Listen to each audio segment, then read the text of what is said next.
Do you ever feel that yearning for more, that nagging sensation that you're not quite where you're meant to be? Like you have untapped potential just waiting to burst forth. Yet you're unsure of what that something else is. You're not alone. Many of us crave work that just goes beyond paying the bills, work that resonates with our core and makes a meaningful impact. So, buckle up and let's transform that job hating narrative together.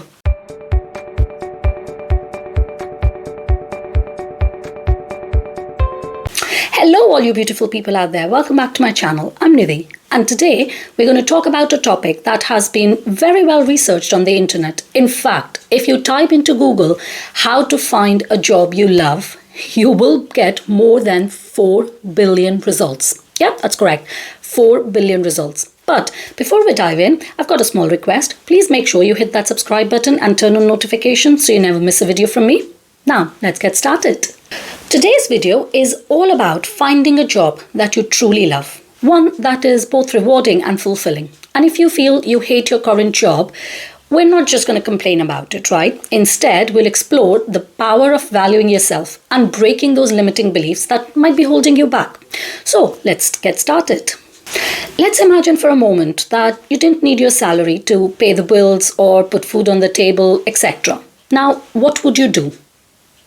This simple question can open up a world of possibilities and guide you towards discovering your true passion.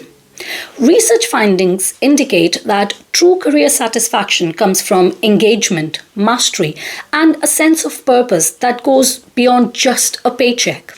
You see, all of us have a unique gift or skill set, and it's about finding out what that is. We're all born with no limiting beliefs. Children don't have limiting beliefs. They believe they can do anything they want. Well, try asking a 3 to 4 year old what they want to become when they're older, and you may be fascinated as one minute they might want to become an astronaut, and the next minute it might be a ballerina, and pretty much everything in between. Yet, at some point, we stop believing in the limitless potential we're born with because the society taught us so. So, to truly understand what is your unique skill set, think back to what you loved to do when you were between the ages of, say, 7 and 14. Satisfaction doesn't solely come from what you do.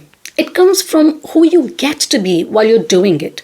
So start by asking yourself, what am I curious about? It's an excellent starting point. And remember, you don't have to figure it out all right away. Here are 3 key points to consider.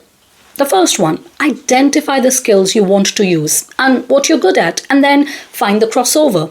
Number 2, consider what you want to get out of your work. And then finally, evaluate your working environment preferences. So, do you prefer to work in an office or would you prefer outdoors? Would you rather work for a large company or would you be an entrepreneur? Strengths over weaknesses.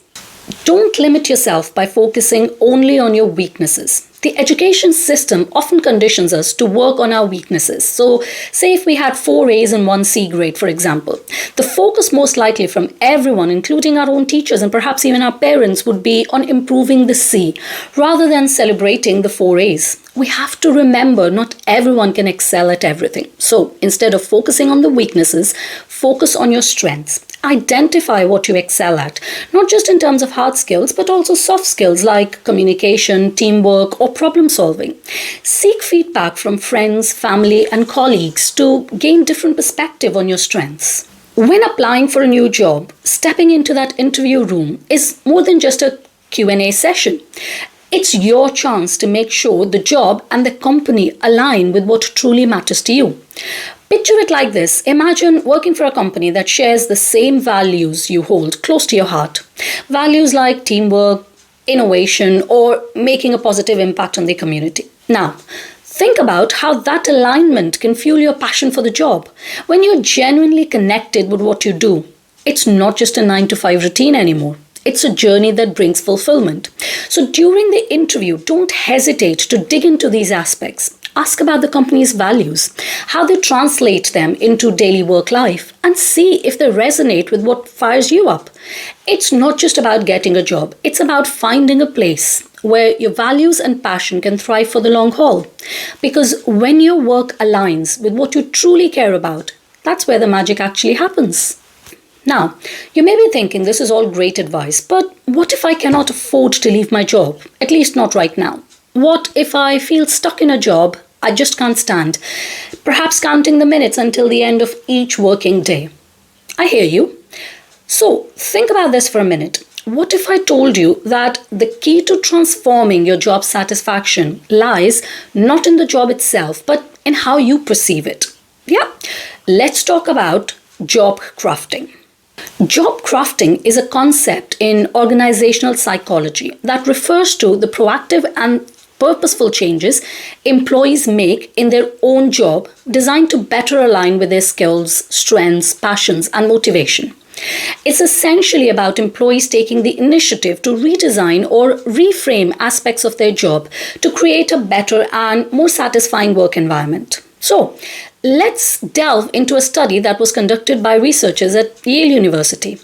A study that offers a unique perspective on job satisfaction. This study focused on a group of hospital cleaning staff. Now, these aren't typically the roles that are glamorized or even seen as highly fulfilling. However, the researchers uncovered something fascinating. They found that those who enjoyed their jobs didn't actually just see themselves as janitors or cleaners. Instead, they perceived their role as integral to patients' healing journeys. They found meaning beyond the mundane tasks such as emptying bedpans. This shift in perspective from viewing their work as a series of chores to actually recognizing its impact on others' well-being made all the difference.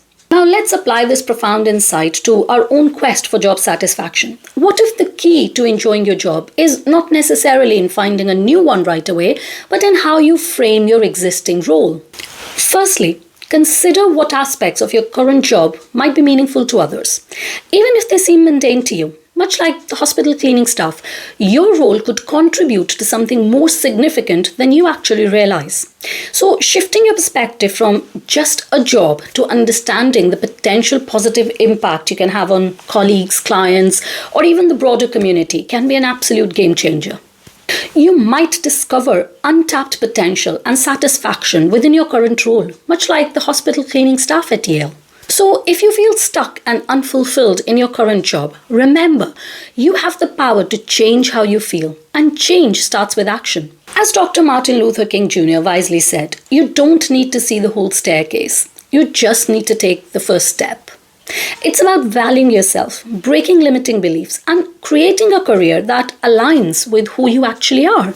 If you found this video helpful, please give it a thumbs up and don't forget to subscribe for more content on personal and professional growth. Keep evolving and keep chasing your passion. Until next time, take care.